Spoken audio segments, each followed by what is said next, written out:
Hey guys, this is Licious Kid from ClimaxCombo here, back with another leaks of the weeks. Continuing off with Kantai Collection. Nothing else to say, so I'll just get right to it. So to start things off, we have Monday's leak. Monday we have 1-0 Shimakaze 5K. I believe she's originally double R, but this guy has it posted as the SR version because it looks nicer. But anyways, originally double R. So what she does, when she combos with the 2k1, so when this card reverses its opponent in battle and you have the 2k1 in play, you can search up to one Ship Girl character from your deck and add it to your hand. Um, this climax combo is okay because it does plus you because the 2k1, breaks even, and then when she kills something, you grab a card for free, so it does plus. But Shimakaze is pretty weak, standing at 5k. If you 2k1 her, she hits 7k. Now let's say you have two 500 assists, she's 8k at level 1. Not that strong, still in backup range. She'll kill any level 0 off, but still it may be hard to get Shimakaze off. And as the game goes on, it only gets harder for Shimakaze to reverse something. And it's a 2k1. I mean, they have 8 gates. So will people be running this 2k1 combo with Shimakaze? I don't think they will. So yeah, I don't think people will be running Shimakaze, but it's an alright climax combo, but not the greatest. Anyways, to Tuesday's leaks. 1-0 5k. This card climax combos with another 2k1 for green. So when you play the 2k1 and she's in the front, this card gains the following ability until the end of your opponent's turn. All level 1 and lower characters get +2 soul. This counts for your opponent's level 1s and lower as well. So if they have level 1s and lower, they will also get +2 soul.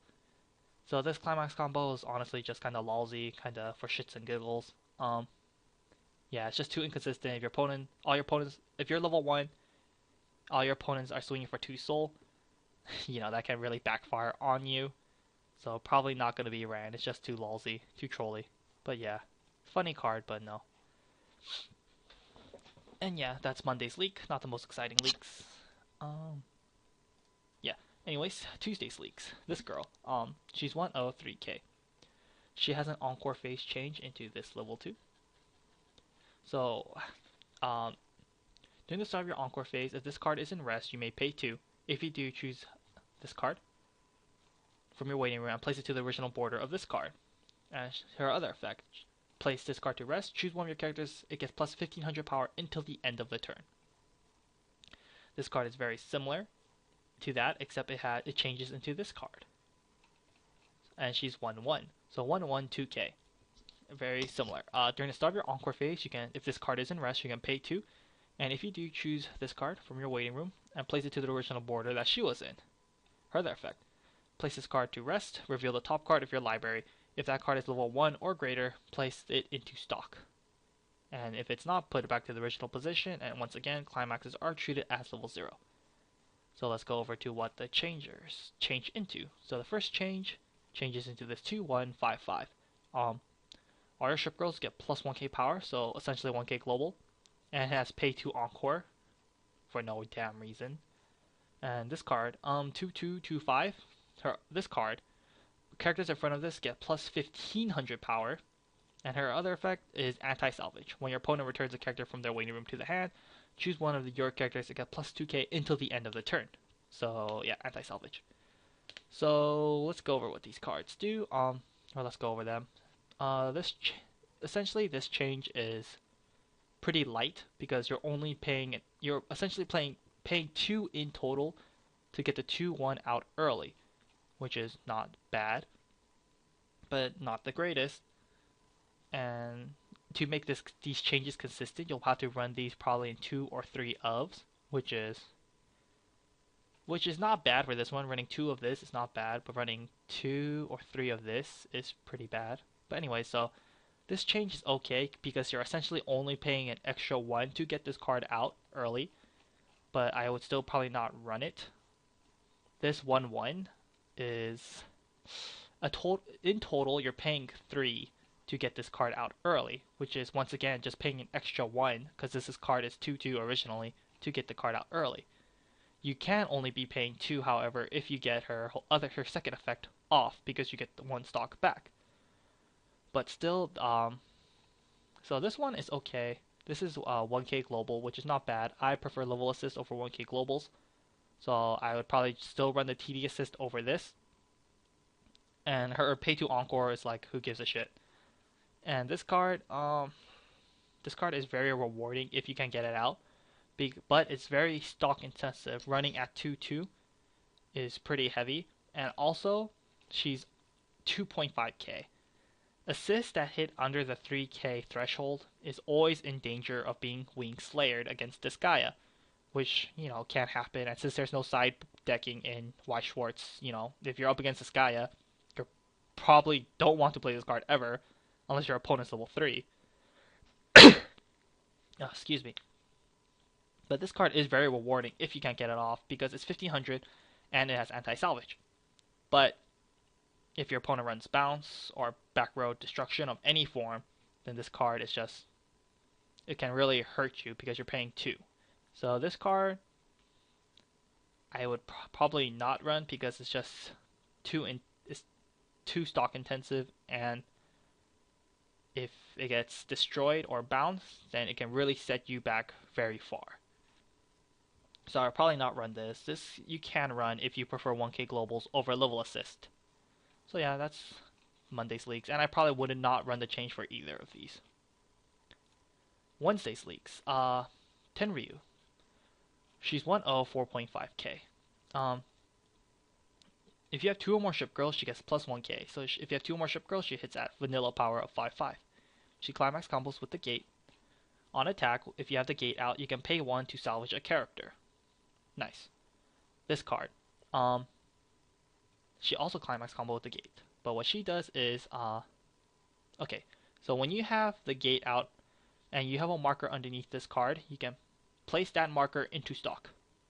How she gets markers is, if there are no markers underneath this card, place this card to rest. If you do, grab a ship girl from your waiting room, place it underneath this card as a marker.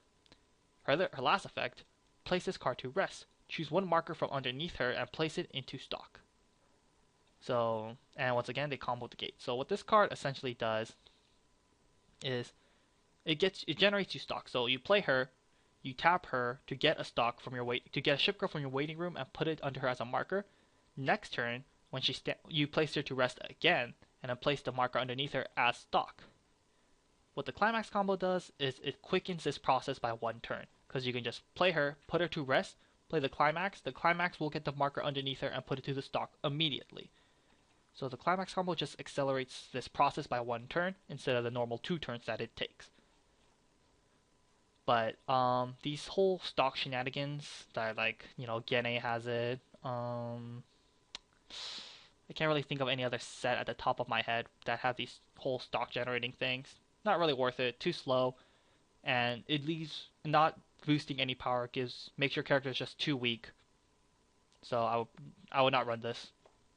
However, this is very easy to run because it combos with the gate, and since Kantai has, since you'll probably be running 4 to 8 gates, if you're running these, then you might as well be running Tenryu, because Tenryu is 1/0. She's gonna essentially be vanilla power, and you can just pay, and she combos with the gate. You can pay 1 to salvage, which is not bad. It breaks even, and it's a salvage. So Tenryu is super easy to splash in to any red deck. So I think Tenryu is awesome for that reason, because of just how easy she is to splash in into red decks. So Tenryu, cool card. This one, not so much. And the last cards for Wednesday, this card combos with the +2 soul. When she attacks and you have the +2 soul, all your level 1 and lower characters get +2k until the end of the turn. I guess it's cool because the problem with +2 soul, or I should say one of the downsides of +2 soul, is that it doesn't give any extra power boost, making it harder for your characters to run over your opponent's characters. But with this, they get +2k. They essentially get +2k and +2 soul. Still, +2 soul is +2 soul. +2 souls mainly ran for the the +2 soul. +2 soul is inconsistent because it can really screw you over if your opponent cancels all 3 hits. So yeah, this comp, and you have 8 gates, so why run this? So this Climax combo, not very good. Thursday's leak. This card. Okay, so this card is whatever, 001K. When this card is reversed in battle, you may pay cost, which is pay 1, send this card to memory. If you do, choose this card from your waiting room and place it to the original border of this in rest. This card has Recollection. When this card is in memory, whenever you or your opponent sends a card from your respective clock into your waiting room by your own effect, that player may pay 2 cards from the top of their stock into the waiting room. Otherwise, that player places the top card of his deck into his clock. This card, Recollection. When you have Akatsuki destroy number 2 Hibiki in your memory, which is this, she gets +1k. So if you have this card in memory, she hits 106k. So first, but who gives a shit? This is the real deal. This is, this card is essentially anti-heal, because when you heal, you have to pay an extra 2. If not, you're going to take 1 damage. So, anti-heal. I'm sure some of you guys have played against Rewrite or Little Busters, which do have the anti-heal. But this anti-heal is different. Bushiroad has already announced this anti-heal in the form of Gargantia and Vivid Red. Those sets recently got promos that are just like this card. They're both Recollection anti-heals. So that being said, what I think about this anti-heal. This anti-healing, the whole Recollection anti-heal that Bushiroad is making, is very all in. Because once, let's say you use this at level 0, right? You play this, it gets killed, you pay the 1, send it to memory, and then you get this card. And then, so now both players can't heal. Your opponent soul rushes you, you're level 3 by their first refresh, your opponent's, let's say, level 1, level 1, 5 damage. You're screwed. You can't heal, you're just gonna eat all the damage, and you're gonna die. So that being said, this anti-heal is pretty much all in. Once you use it, once you send it to memory, there's no coming back. There's no way to go back on the anti-healing.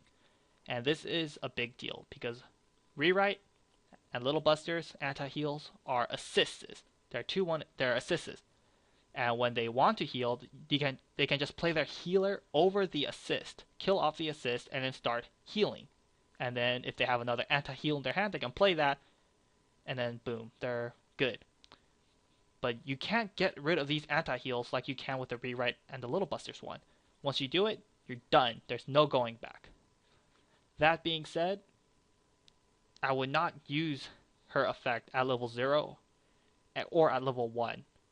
Unless my opponent's at level 3. But anyways, most of the time I will be using this at level 2 to see if it's worth if it's worth getting off the anti-heal. Because if you're losing really badly, if you're losing in the damage race, you shouldn't be using the anti-heal. But if you're winning in the damage race, then go ahead. Then go play Hibiki and then, go get her to memory. So I would probably just run 2 or 3. Probably 2 of these. I would probably just run 2 of these. In most scenarios, I would wait until level 2, see the situation, then send her to memory, and then get the anti-heal rolling. That being said, I will not run this, because I'm not going to be using this at level 0 or at level 1. And if I'm not using them at level 0 or at level 1, then this card essentially becomes worthless 1-0 5k vanilla. So yeah, that's my opinion on these whole Recollection anti-heal. Just wait until level 2 to use them, see the situation, to see if it's worth anti-healing or not. And yeah, like I said, since I'm going to be playing the card that way, I would not be running this card. So yeah. And it's only a common, what the hell. Anyways, let's go on. This card, 2-1, 6.5k. All your other ship girl gets plus 500 power and hand encore, which is cool. Hand encore is very nice. However, it's a very weak assist, for only plussing your characters by 500, and it's blue. Blue, like I said in my previous videos, not too impressive right now, so I don't know if it's going to be worth running blue in the first place to be running this assist, but I guess it's okay. I probably wouldn't run it, but we'll have to see. Now this last card, 2/2 AK, 2 soul. She combos with a stock 1 soul. Yeah, the new stock 1 soul I should say. Get a blue card from your waiting room, place it to stock. All your characters get +1 soul until the end of the turn, so stock 1 soul. So when she attacks with the stock 1 soul, this card gets +3k power until the end of your opponent's next turn. Her other effect, during the start of your draw phase, if you have no other front row characters, this card gets +4k until the end of the turn. I think this card is pretty bad because it's 2/2 8k. It's very weak without the Climax combo. Second of all, the Climax itself is free stock 1 soul, which is not very good. And Kantai has 8 gates once again, so I would not be running this. And even if you do get it off, she only hits 11k until the end of your opponent's next turn, which is still in back of range of most level 2s. But let's say you get off her second effect, so she's 12k, and then you get off this effect, she'll be 15k. Cool, you have a very strong character, but still, I don't think it's really worth running the stock 1 soul. And getting her second effect off all the time may not happen. So, unfortunately, no, I do not like this card. Lastly, Friday's leak. Always the most exciting leak. And for this week, it's Yamato. So 3/2, 10k, double R+. This card heals on play, which is very nice. And she has another effect. She combos with the flare trigger. When she attacks with the flare trigger, all your characters get +2k, and your opponent can't encore until the end of the turn. This applies to pay 3 encore as well. Once again, combos with the flare trigger. So let's go over this. 3/2, she heals, which is very nice because right now the red level 3s, right now red does not have a 3/2 healer. Red level 3s that heal are 3/3. So having a 3/2, so you're probably gonna have to run red with another color, either being yellow, blue, or green. And running it with yellow now is very viable because yellow has a 3/2 healer. So the fact that she heals makes her playable already. However, her Climax combo is not good, in my opinion. First of all, because you're running it with Flare Trigger. Flare Trigger is only good at level 3. But even if you do get the flare off, the 1 damage your opponent takes, if they cancel, can lead them to canceling the next big hit you do. If you know what I mean. So, Flare Trigger, not very good. Anti-encoring at level 3 is whatever. It's not the worst thing ever. Essentially, all your characters get +3k power because the 2k from her effect and the 1k from the Climax. But still, 1k winning at level 3 is iffy because if your opponent is compressed and you're swinging with 3 level 3s, that's 3 soul each. If they cancel each of those, there's a good chance your opponent can cancel each of those hits if they're compressed properly. So, I think her Climax combo is pretty bad. I think the blue level 3 that was leaked a couple weeks ago is better because she combos with the book, and book is a better trigger all game, and it anti-encores as well. They don't gain as much power, but it still anti-encores, and the blue has a chance of ending the game if your opponent has little cards left in their deck. So that being said, I don't think Yamato's Climax combo is good, but still pretty playable just because she heals.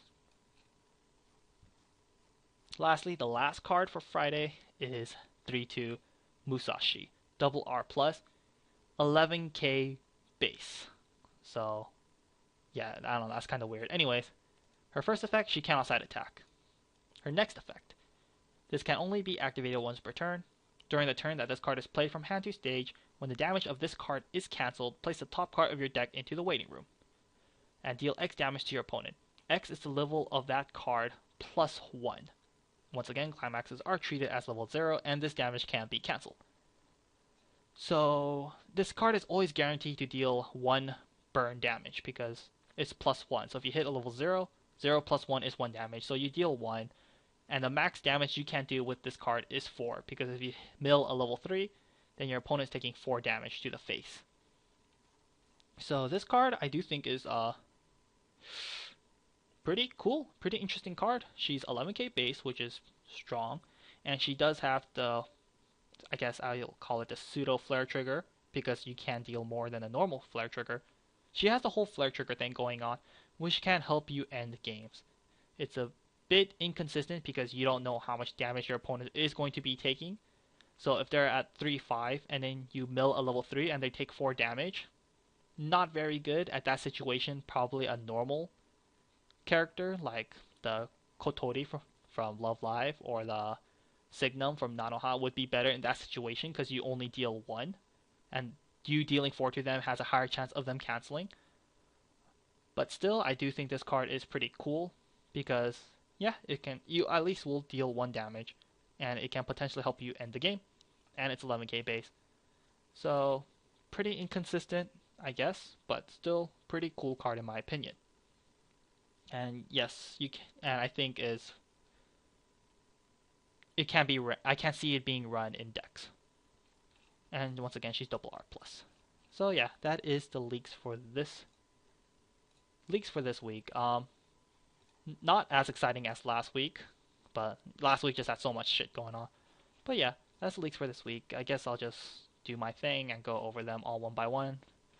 Shimakaze, as much as I like Shimakaze, I think she's pretty sexy.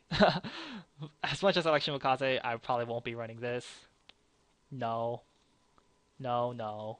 Possibly, if you like 1k globals over level assist, then go ahead. 2 all in my opinion. So no. Yes. No. Yes. No. No. Yes. 2 of.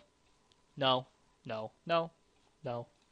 Yes, if I'm running yellow, then yes. No. And possibly, because Kantai has a lot of cool level 3s that don't heal. Yes, Kantai does have the anti-healer, but even though decks that run anti-heal still at least run 4 healers in case things go wrong. That being said, you don't want to run too many level 3s that don't heal, and Kantai has a lot of level 3s that don't heal already, being in the form of all the Kongo sisters, not their Kai-Ni form. All the Kongo sisters don't heal. You have the green clock shooter. You have the green clock shooter. You have the Kongo sisters, and you have this card. So there's a lot of choices for non-healing level 3s that you can run. And if Musashi will fill that spot for me is questionable. I would have to play the deck myself and play test them all to see if Musashi is worth a spot in my deck. But Musashi still is a solid card in my opinion. So yeah, that is the leaks for this week. I hope you guys enjoy this week. Next week is, let me see, Kantai comes out on the 28th of this month. So yeah, this is the last week for Kantai Collection leaks.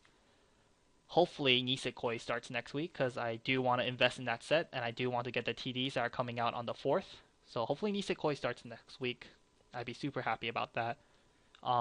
There is a possibility that SAO boosters may be leaked next week as well, and if SAO Booster 2 does start leaking, then Checkers will finish off Kantai Collection, and he will do the Nisekoi leaks, Kantai Collection, the last week of Kantai Collection, and he will do all of SAO 2. So yeah, just putting that out for right now. So I hope you guys enjoy this week. If you leave your comments on what you guys think about these cards. And until next time, guys.